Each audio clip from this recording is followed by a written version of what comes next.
¿Cómo están ustedes? Bienvenidos a La Cultura Verdadera este domingo, en que nos dedicamos una vez más acá a esto que nos apasiona, siempre digo yo, que es la literatura, los libros. Hoy vamos a conversar con el autor de un libro que está acá, podemos partir mostrando. Ahí está, esa mujer se llama Tati, ¿no es cierto? Tati Allende, Beatriz Jimena Patricia Allende Bussi. Una revolucionaria olvidada que escribe Marco Álvarez Vergara. Un libro que para quienes... Ahí está Marco Álvarez en cámara. Marco, ¿cómo está? Buenas noches, muchas gracias por acompañarnos. Gracias a ustedes por la invitación. Para quienes nos hemos dedicado de alguna forma a recorrer el camino político chileno los últimos 40, 50 años, es un libro que, creo yo, faltaba por escribir, se echaba de menos saber de esta revolucionaria olvidada que bautiza en su libro Marco. Y vamos a hablar de eso, de por qué ese olvido.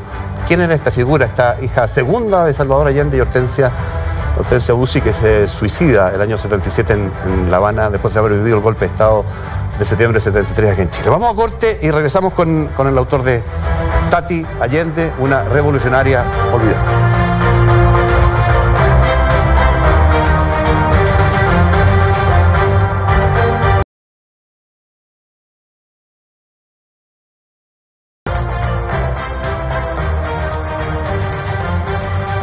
Bueno, si viviera hoy día Beatriz Jimena Patricia o Patricia Jimena Allende Bussi tendría 75 años, ¿no? La segunda hija de Salvador Allende, que nace el año 42, que se convierte en médico igual que su padre, pero que en materia política, aunque es su padre el que la lleva de la mano en la primera infancia, mostrándole este Chile con tanta carencia y desigualdad, aunque es Salvador Allende el que la lleva de su mano, ella va un poco más allá. Un Salvador Allende que era republicano, profundamente democrático, demócrata.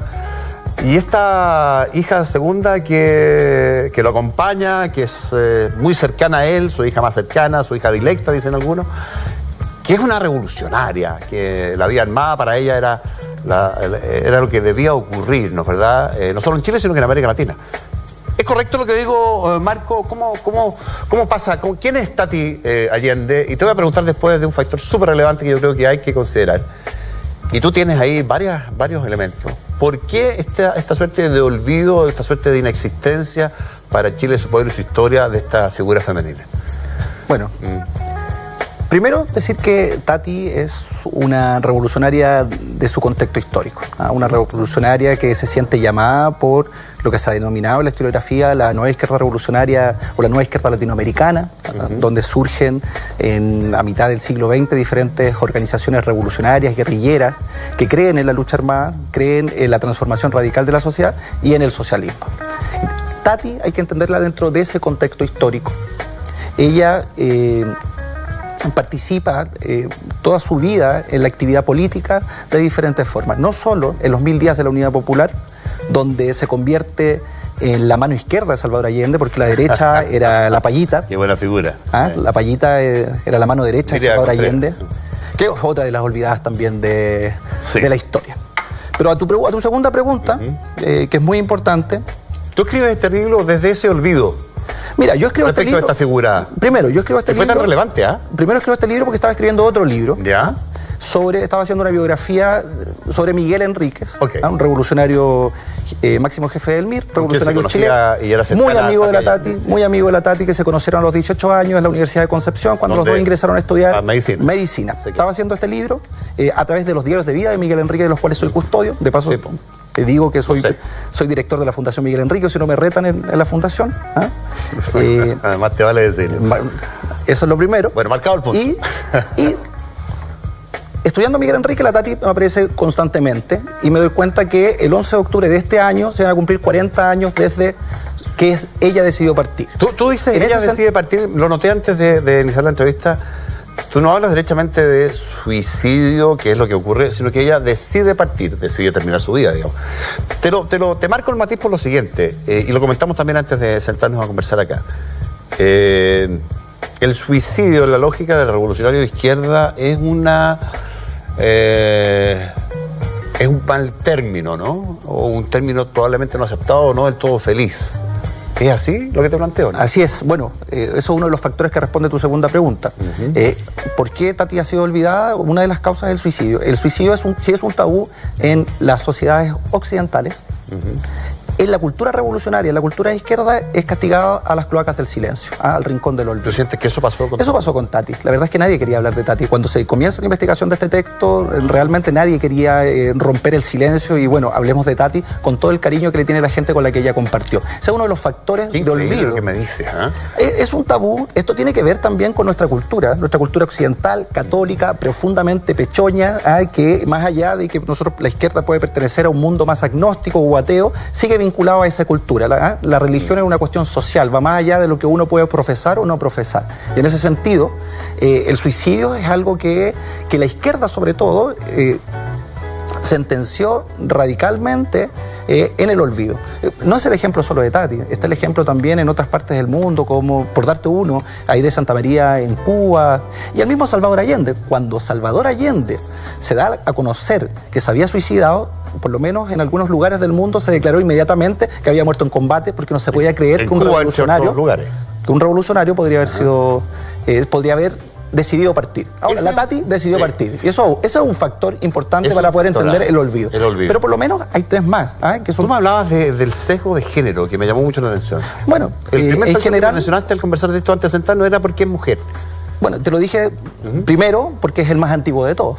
Sí, no, la historia se escribe con la pluma de los vencedores, pero los vencedores siempre son los hombres. Y en esa medida tienden a olvidar a la mujer. Mira, te voy a dar una anécdota que yo siempre la cuento. Todas las personas que yo entrevisté para esta investigación, para escribir la biografía de Tati, me dijeron: la Tati era el hijo hombre que no tuvo Salvador Allende. ¿Qué hay detrás de esa frase? Que todos los entrevistados y las entrevistadas lo dijeron con mucho cariño. Es que las cualidades de la revolución son monopolio de lo masculino. En cierta medida estamos diciendo que la historia también se escribe con las leyes del patriarcado. Y eso es importante. Y la Tati ha sido olvidada como tantas otras mujeres en la historia de Chile. Pues no es posible que los grandes héroes, los grandes protagonistas de la historia siempre sean hombres. No es así, no es real. Y esa es una de las principales causas del olvido de Tati, o por lo menos la más antigua. Hay otra que no es menor. En general todos somos responsables en alguna medida del olvido de la gente que es importante, sobre todo Tati, que es una protagonista de nuestra historia reciente. No solo los 1000 días de la Unidad Popular, como yo te contaba, sino que la antesala de ello. La Tati estuvo a cargo del proyecto de retaguardia revolucionario del Che Guevara en Bolivia. Correcto.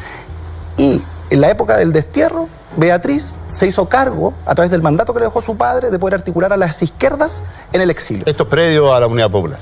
Bueno, y esto, el destierro fue posterior. No, sí, pero previo, lo del Che. Entonces, ahí uno dice, bueno, ¿quiénes somos responsables? Somos todos responsables, pero la familia también tiene cierta responsabilidad. ¿En qué sentido, perdón? ¿En qué sentido? Porque la familia no ha sido gente ajena a lo que es el acontecer político y ha tenido las posibilidades de hacerlo.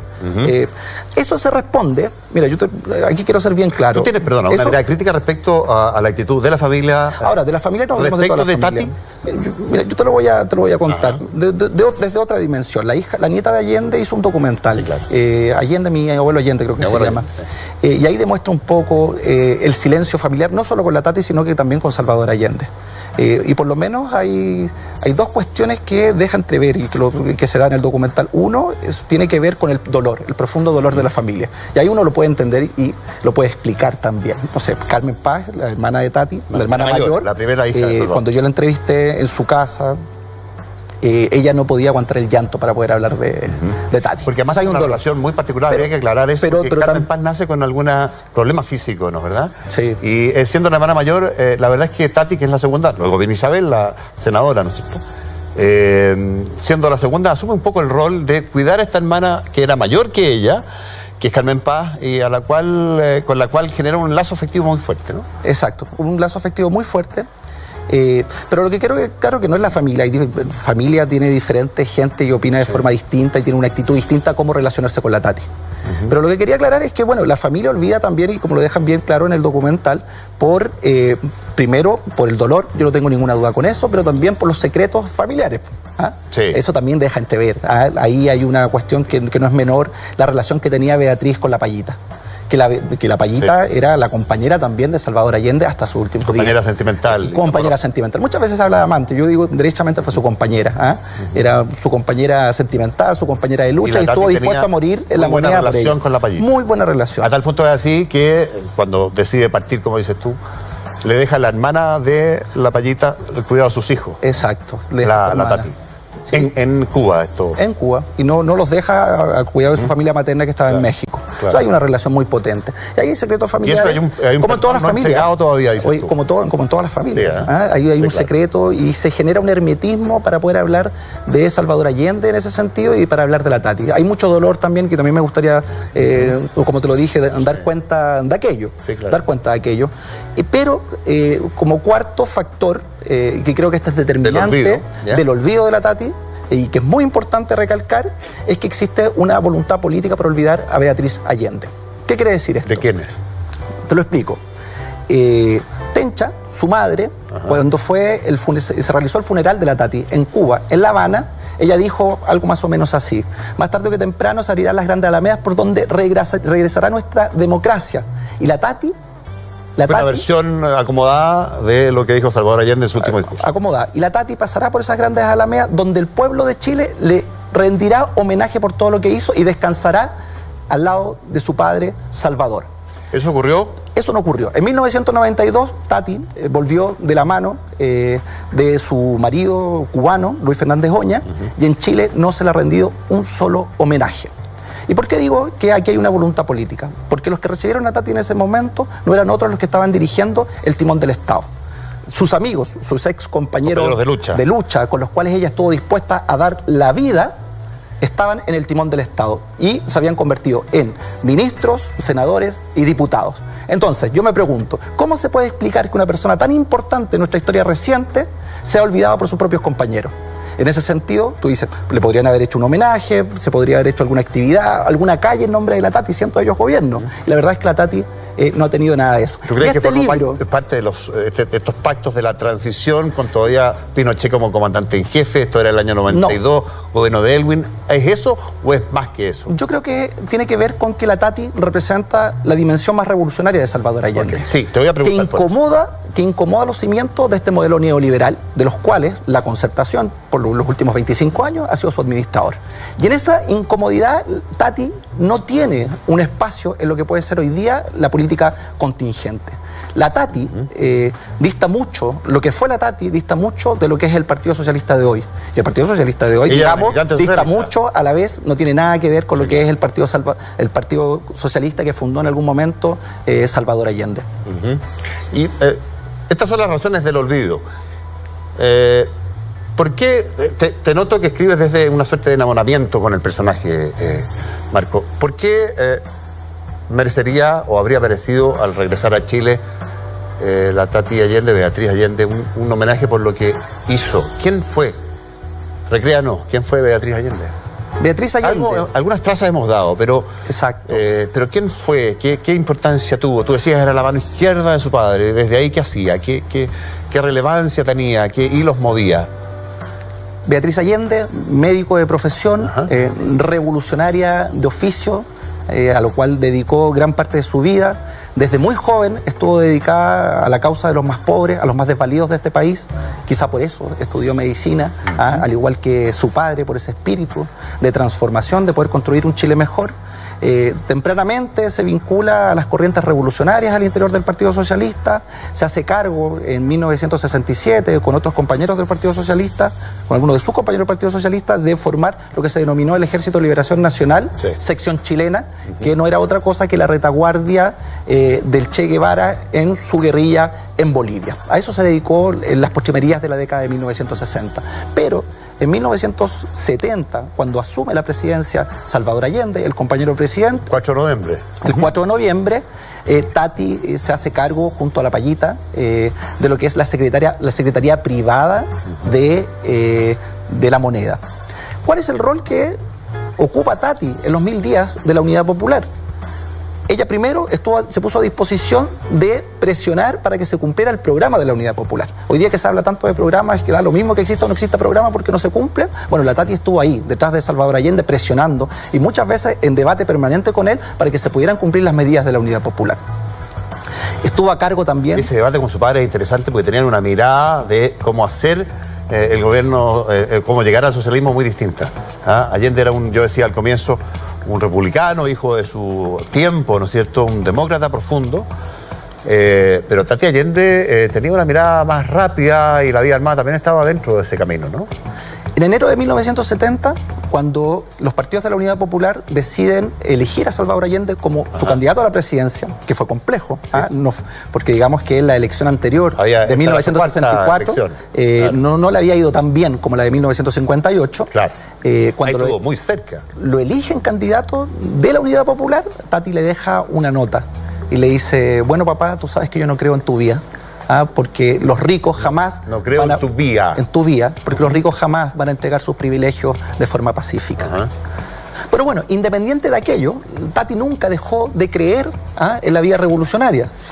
Sin embargo, al pasar la campaña, inmediatamente se hizo cargo de cuestiones fundamentales de lo que era la campaña de Salvador Allende y luego en los 1000 días de la moneda, donde siempre ocupó ese rol revolucionario, de presión, de políticas de avanzada y también de defender el carácter internacionalista del proceso de la Unidad Popular.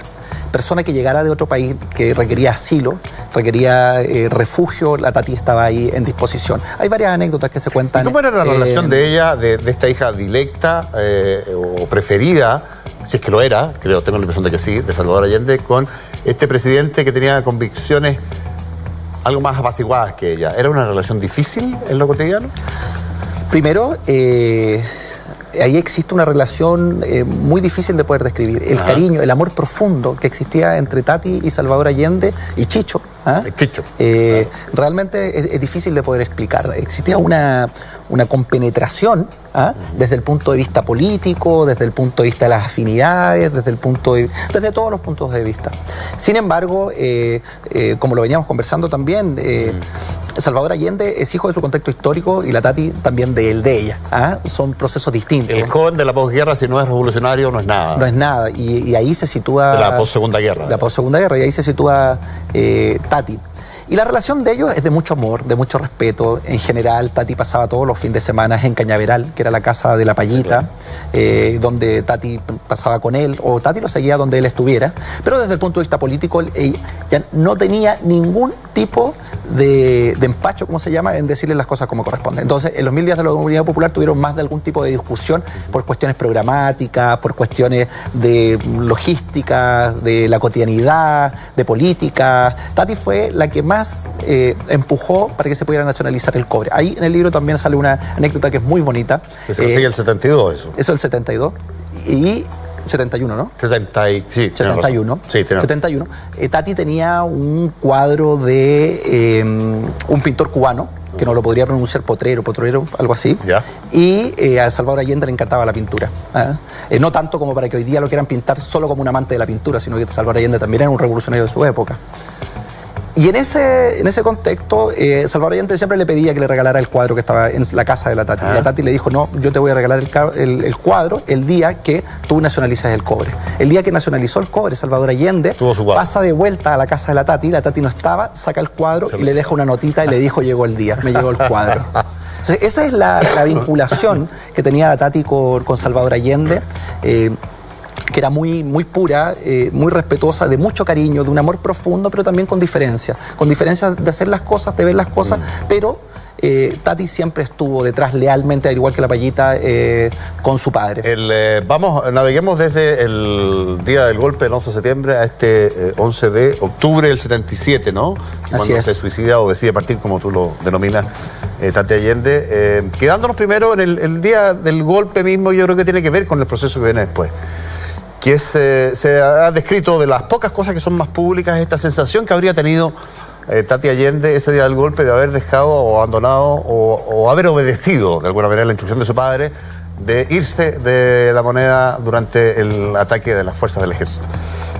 ¿Qué es lo que ocurre ese día? ¿Tú sientes que ese es un minuto del cual ella efectivamente se arrepiente después de haber dejado a su padre ese día ahí?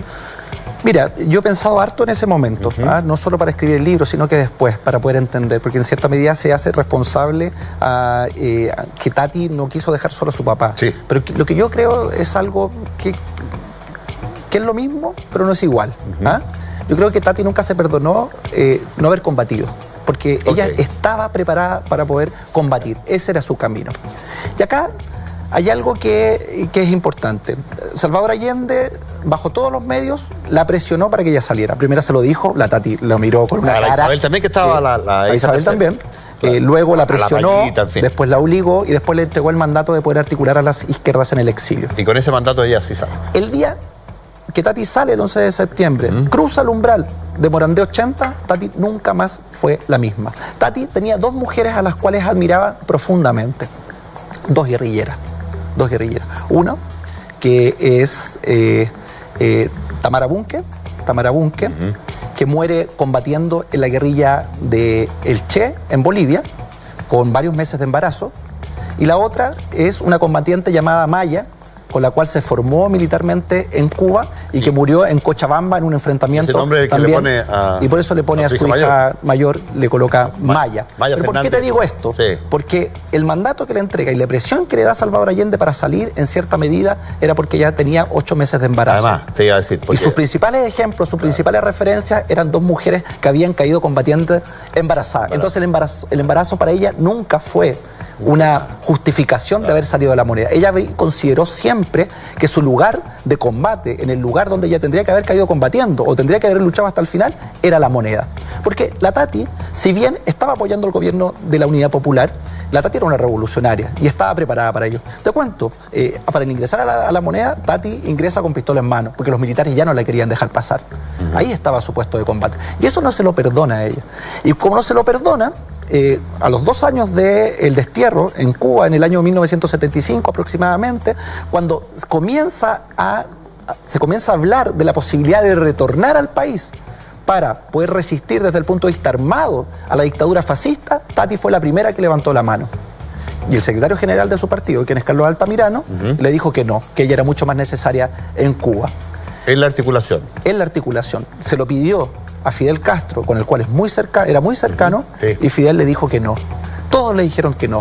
Tati lo único que quería era poder retornar a su país para poder combatir a la dictadura fascista, y que en esos momentos estaba dejando a miles de muertos, asesinados, torturados y exiliados. Tú estás navegando rápido hacia las causales en virtud de las cuales seguramente Tati imaginó o llegó a la conclusión de quitarse la vida, seguramente. Esto que no le funcionó. Esta misión, además del arrepentimiento de no haber combatido, esta misión que no logra realizar finalmente, porque todos le dicen que no.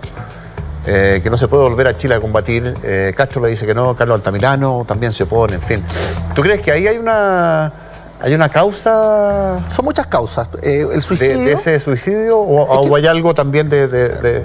Lo que pasa es que un suicidio es como una tormenta perfecta.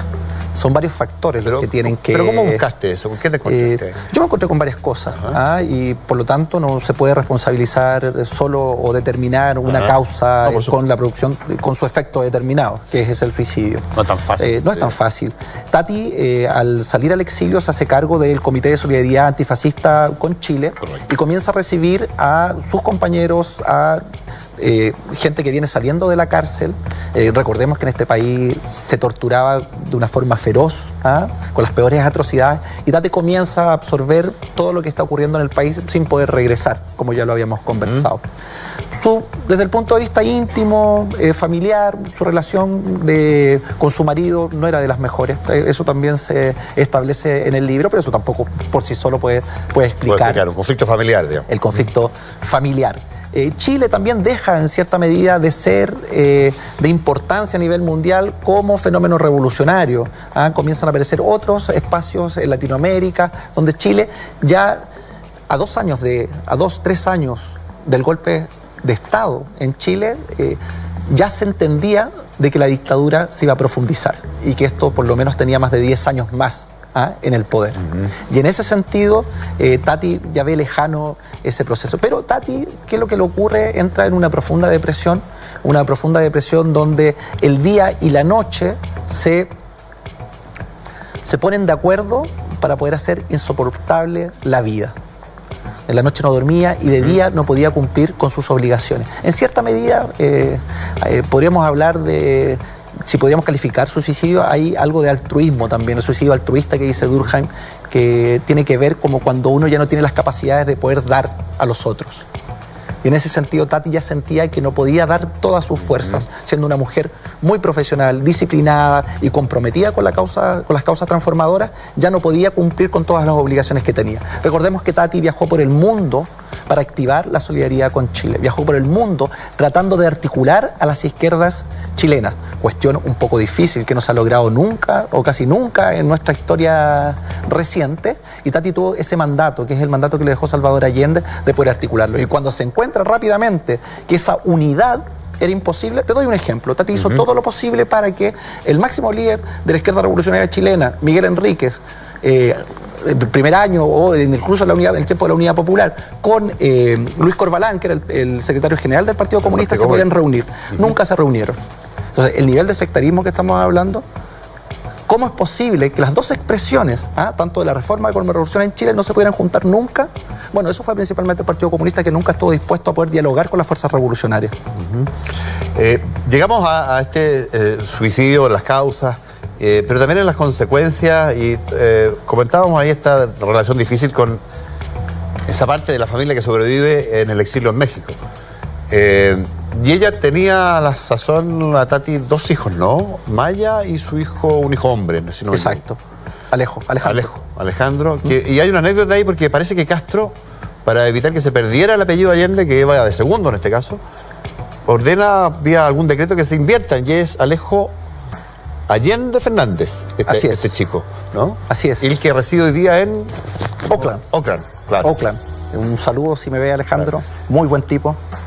Bueno, pero lo que iba es que está este gesto duro, difícil de la Tati, de suicidarse, por supuesto, pero además de entregarle el cuidado, custodia, la crianza de sus hijos, que lo reconocen hasta el día de hoy, a la hermana de la Payita en sí, Cuba, ¿no? Hay dos cosas. La anécdota de Alejandro es muy importante, porque nace Alejandro en La Habana en noviembre de 1977, llega Fidel y Fidel le dice: mira, Tati, tu hijo se va a llamar Alejandro Salvador Allende Fernández. Alejandro, porque ese era mi nombre en la Sierra Maestra, y Salvador por tu papá, y le vamos a invertir los apellidos porque Salvador Allende no tuvo hijos hombres. Claro. ¿Qué es lo que quería decir con eso Fidel Castro? Quería decir que Alejandro iba a representar lo mejor de las dos revoluciones, la revolución y la chilena. Era la máxima expresión. Alejandro vivió prácticamente hasta los 17, 18 años de su vida en La Habana. Y cuando sintió esa presión decidió partir. Interesante, esta figura es muy desconocida. El hijo de Tati, sí es desconocida Tati para muchos chilenos hoy día, después de 40 y algo años. La de Alejandro todavía. Ahora, yo lo puedo ungido, este nieto ungido por Fidel Castro como el continuador de la obra de Allende.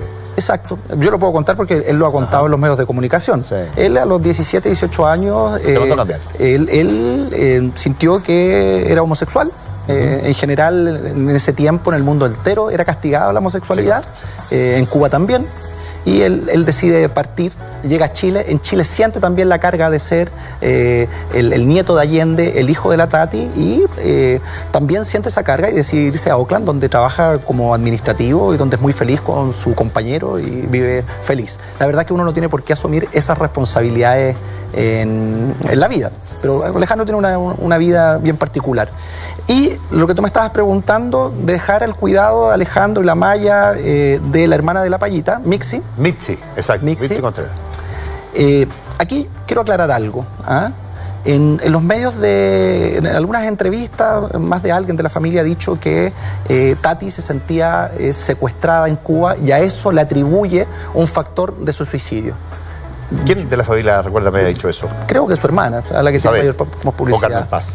Y no, Isabel. Carmen Paz no habla con la prensa. En general no ha dado entrevistas. Casi nunca. Yo alguna vez me tocó entrevistarla para la reapertura de Morandé 80 durante el gobierno de Lago. Y esto lo digo porque ahí considero que es profundamente injusto. Porque esa pregunta la podemos responder con otra pregunta.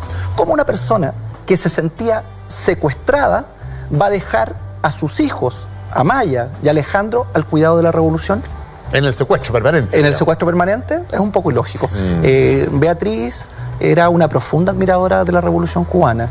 La carta que deja y que hoy día es custodiada por el gobierno cubano, la cual no es visible, y solo sabemos de ella a través de Alejandro, que tuvo la posibilidad a sus 18 años de poder leerla. Ella no deja de decir otra cosa que la admiración que tenía por Cuba, que fue su segunda casa. Los factores no van por ahí, van por otro lado. Y la verdad es que es muy difícil que alguien se sienta secuestrada y quiera dejar a sus hijos en La Habana y no al cuidado de su abuela, que era su madre, en México. Entonces eso es inexplicable. ¿Cuáles son los factores entonces? Los factores son los que yo te contaba. Sí. Tati nunca se perdonó no combatir en La Moneda. Ella consideraba que debería haber estado junto a su padre hasta el último momento, pero no solo por estar con su padre, sino porque ella era una combatiente. Ella tenía que estar ahí. Segundo, el destierro, la dictadura chilena fue profundamente sangrienta y eso fue mermando su temple día a día. Si nosotros... No, pero las razones son otras, dices tú, para dejar a sus hijos con la Conchera. Las razones es porque ella era amiga de la Mixi, le tenía una profunda confianza, era muy amiga, cercana a la Payita, y ella consideraba que sus hijos, sus niños debían vivir en Cuba, en un gobierno socialista, revolucionario, que era el mejor lugar donde ellos se podían criar. A la vez también Alejandro y Maya son medios cubanos. Si su padre es cubano, Fernández era cubano, y por eso Tati decidió que se quedaran ahí. Por eso no se entiende mucho lo otro que yo te planteé. Este libro tuyo lleva ya circulando algo más de un mes. Estoy obligado a preguntarte cómo lo ha recibido el entorno político, esos que hoy día son gobierno, dices tú, y cómo lo ha recibido la familia de Salvador Allende, Isabel, su hermana, por ejemplo. Ellos participaron, la familia participaron, también hay algunos personeros políticos, ministros, gente que participó de la presentación del libro en el GAM, justo el 11 de octubre, a 40 años de la partida de Tati. Yo dije más o menos lo mismo que te estoy contando a ti. ¿Y cómo se lo dije allá. La verdad es que no los vi porque estaba un poco oscuro, pero la verdad siempre ha sido revolucionaria y incómoda para todos aquellos que consideran que a veces las cosas no son para su gusto. Me imagino que no, hasta el momento no recibió ninguna crítica del libro, de nadie. Y ya lleva el libro, cumplió hace 2 días, un mes, y ya va para la segunda, se acabó rápidamente la primera edición, va la segunda edición. Muy interesante, Marco, no solamente porque faltaba contar esta historia, sino que además está muy bien escrito, es entretenido, ameno de leer, y es además simultáneamente un libro de historia, que recorre la vida de los Allende, pero también la vida de Chile y la vida de ese tiempo, ¿no? Y además es un libro de historia porque hace referencia, y tú me contabas algo interesante, desde los primeros Allende que llegaron a Chile en fines de los 1500, comienzo de los 1600, y que tienen perfiles, en general los Allende, que coinciden un poco con los perfiles de Salvador y de la Tati, ¿no? La familia Allende es una familia importante en la historia de Chile, en la historia republicana. ¿Podrías comentar rápidamente un poquito? No solo los Allende destacados. Bueno, destacados. Los Allende el primero que llega también destacado. Pero la familia Allende, los Allende participaron activamente dentro del proceso de la independencia. Era jefe de la Guardia Personal de O'Higgins. Guardia de O'Higgins, y también eran otros. Allende era parte también del grupo de José Miguel Carrera. Correcto. Y hay un Allende en particular, el tío de la Tati, o bisabuelo tío de la Tati, participó en las guerras por la primera independencia de Latinoamérica. Salvador Allende y la Tati, sobre todo, tiene todas esas características. Políticos, médico, militar, la Tati como revolucionaria e internacionalista. Si hay una cuestión que puede caracterizar a la Tati, es su profundo internacionalismo, su profunda idea de poder construir una sola Latinoamérica, una patria grande. Oye, Marco Álvarez Vergara, que escribe este libro, Tati Allende, una revolucionaria olvidada. Te tenemos que agradecer especialmente habernos contado esta historia, o parte de ella, retazos los que caben en televisión. Lo interesante es que ustedes sepan que hay un libro que trata esta historia por si les interesa comprarlo y leerlo. Oye, vamos a corte, regresamos con más libros. ¿Cómo decirlo? Una novela gráfica de ciencia ficción nos va a ocupar el próximo bloque de La Cultura Verdadera. Quédese ahí.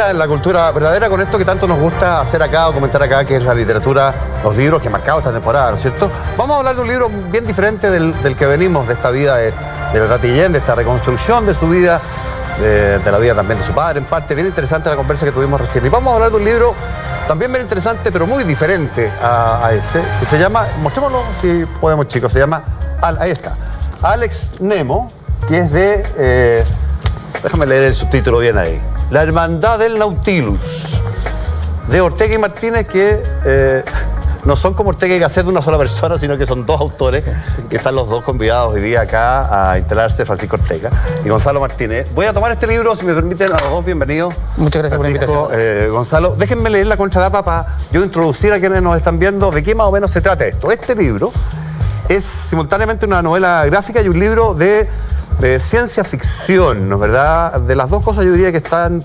en las dos áreas, las dos esferas mezcladas acá. Están pasando hartas cosas hoy día en Chile en el mercado de la literatura.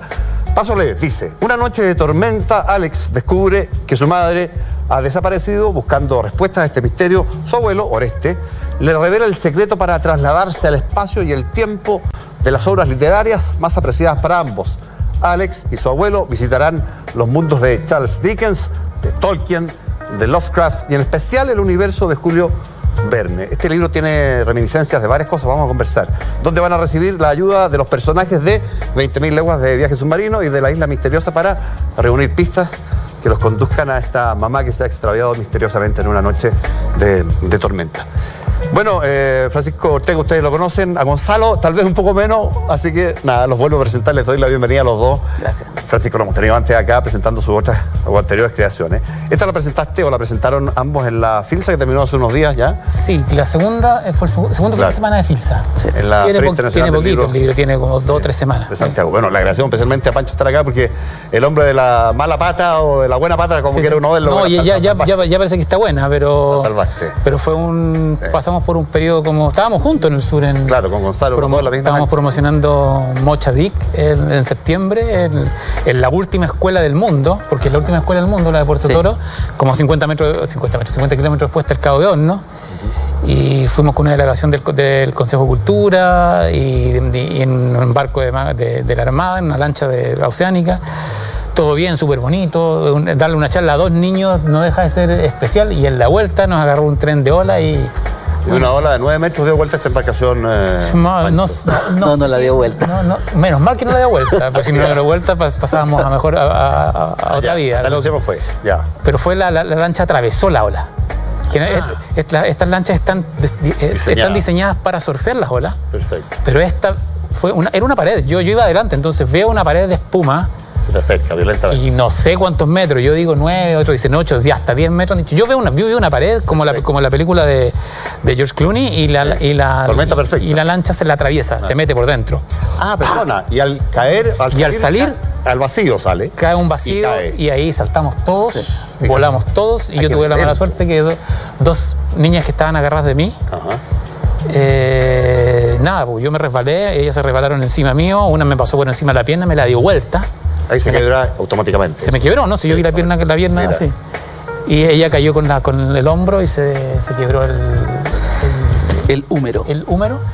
El hueso superior del brazo. Y la otra niña cayó con las rodillas. No se quebró nada, pero fue como... Esa es la mala noticia que ha marcado tu vida, pero la buena es esta última, Francisco, este lanzamiento que es interesante. Fíjate que yo decía que es una novela gráfica, una literatura de ciencia ficción, y las dos cosas tú compartías conmigo están teniendo una suerte de, no sé si crecimiento explosivo, pero sí hay un boom o un mini boom de este tipo de literatura hoy día en Chile.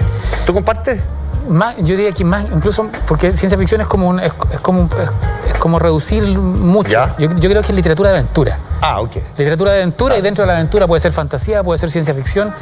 Y el formato de la presentación de este libro es novela gráfica, o sea, es un cómic, es una historieta.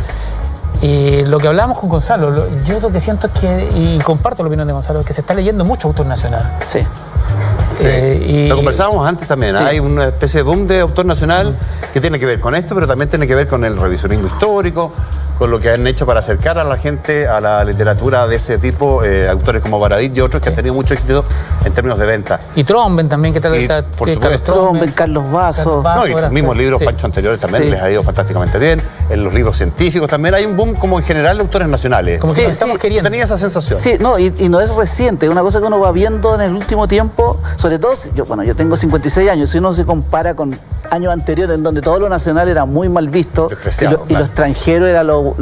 Ahora uno en las ferias del libro, los autores que llevan gente, que son todos autores nacionales, tú veis las filas que tiene Baradit, son autores nacionales.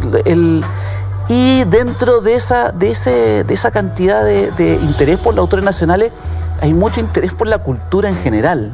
Tú me decías, Gonzalo, que te llamó la atención, y me llamó a mí también cuando tú me lo contabas, que las editoriales están hoy día husmeando, buscando, pispando dónde está la cultura, claro, exactamente, para publicar. Claro, cuando hayan contenido, que los contenidos tengan elementos culturales, digamos, o que hablen de nosotros, o que hablen de ciencia, o que hablen de literatura en este caso. Hay como mucho interés es muy raro. ¿Y cómo te explicas tú eso, Francisco? Porque efectivamente uno constata así como por intuición, pero también cuando lees las listas de los libros más vendidos y qué sé yo, que hay un interés, un acercamiento distinto de mayor apetencia del público consumidor por el escritor o autor chileno. Yo creo que tiene que ver también con los temas. En Chile es un país donde tradicionalmente se leyó mucha literatura chilena y se hizo mucha literatura histórica acá en Chile. Se hizo mucha literatura de género, se hizo literatura de aventura, se hizo literatura de incluso ciencia ficción en los años 50. Pero claro, han pasado décadas. Si tú revisas la historia de la literatura chilena, encontráis autores como Manuel Rojas, que es un autor como académico, que también tenía su lado con historias de aventura, o Fernando Alegría, etc. Cuando viene el apagón por el golpe, regresa a la literatura chilena, regresa a una literatura muy intimista, porque obviamente tenemos que vernos a nosotros, ¿no? Pero la literatura intimista termina, yo creo que, no sé si la palabra sea aburriendo, pero termina siendo repetitiva. Y durante mucho tiempo, después de la nueva narrativa chilena, el lector chileno encontró siento yo que encontró que la literatura que se estaba haciendo en Chile era como más de lo mismo. Hasta que comienza una nueva ola, por llamarlo de alguna manera, donde empieza la nueva literatura histórica chilena, empieza la divulgación científica, la divulgación histórica, empiezan a escribirse novelas de aventura, empiezan a escribirse versiones chilenas de lo que es la literatura universal. Hay literatura de terror, hay literatura de ciencia ficción, hay literatura de fantasía. Hoy día está súper variado. Entonces, tenemos nuestras propias versiones para Stephen King, para Dan Brown, para competir con... Y hay una cosa que es re interesante que debe haber pasado hace 5 o 7 años atrás, en donde gente como Francisco, Jorge Baradit, Álvaro Bizama, empezaron hicieron este libro Chile, con Chile con la E al revés, digamos, en donde lo que hicieron es revisar nuestra cultura, nuestros mitos, nuestros territorios aventureros, digamos, y los relevaron, digamos. Ya la aventura no estaba afuera, no estaba en África, no estaba en Estados Unidos, no estaba en Europa, sino que podía estar acá. Y cuando digo la aventura, no solo la aventura aventurera, sino que la aventura de las historias. Y yo creo que ahí, claro, ahí empezó como una cosa, ojo, que aquí también hay escenografía interesante, y pasa con lo que hicimos con Francisco antes. Pasa con lo que hicimos con Francisco antes, que es Mochadic, y con Alex Nemo. Ustedes, Mochadic lo hicieron juntos también, que también es el mismo tipo similar de literatura, ¿no? También es un cómic, una novela gráfica.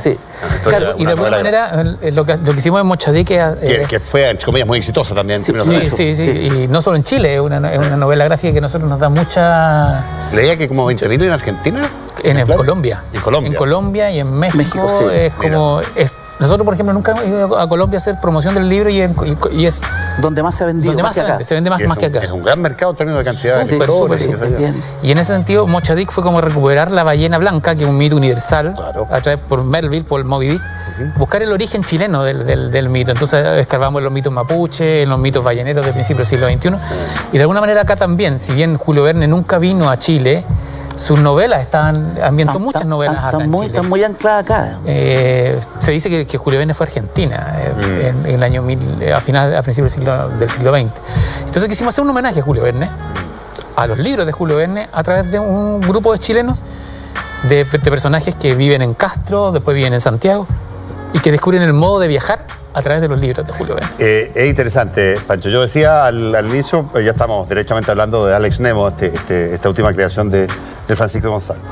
El abuelo desaparece la madre misteriosamente, sí. Y el abuelo lo invita a viajar en el tiempo, en el espacio de las obras literarias, sí. A través de las cuales él va, junto con el abuelo, presumo, a encontrar pistas para descubrir dónde diantres está esta madre desaparecida. Claro, en vez de llevarlo al espacio exterior, lo lleva al espacio interior de los distintos libros. ¿Y qué empieza a pasar ahí? Empiezan a viajar por los... El abuelo le dice... ¿Viajan por dónde? A ver. Imagínate que el concepto general es que tú tienes una novela, tú tienes 20.000 leguas de viaje submarino. Por supuesto, ¿ya? La leí de... Claro. Y esa novela es una ventana en realidad a un universo completo. Y lo que uno cuando lee la novela lee un momento específico, unos momentos específicos.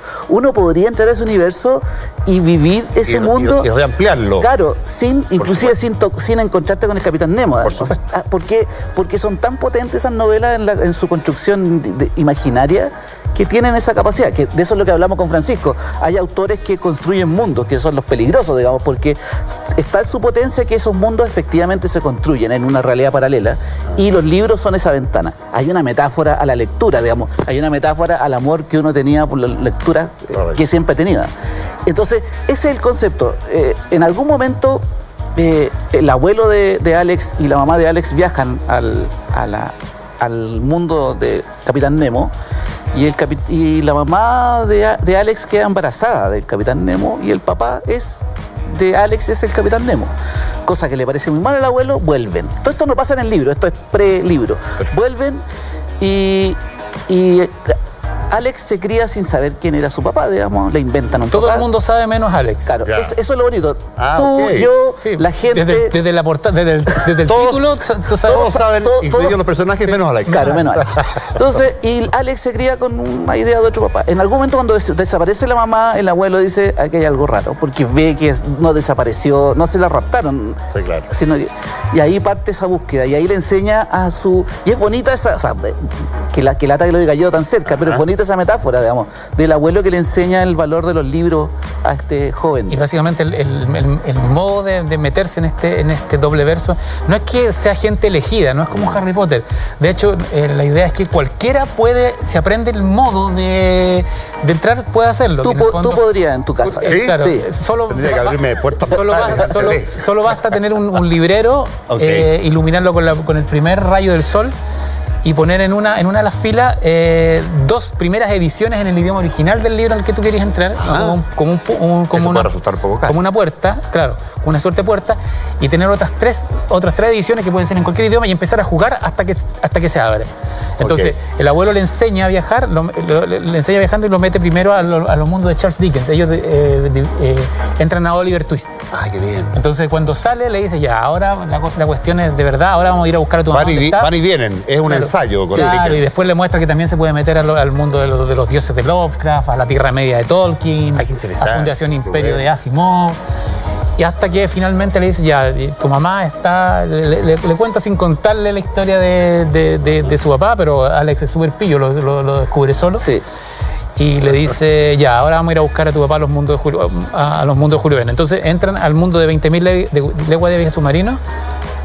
Y algo pasa ahí que se equivocan y tienen que volver y finalmente hasta encontrar el mundo del libro en el cual está la... Que en este caso específico es el mundo de la Isla Misteriosa. La Isla Misteriosa. Que en ambos libros aparece el Capitán Nemo. Por supuesto. Entonces hay una... Ok.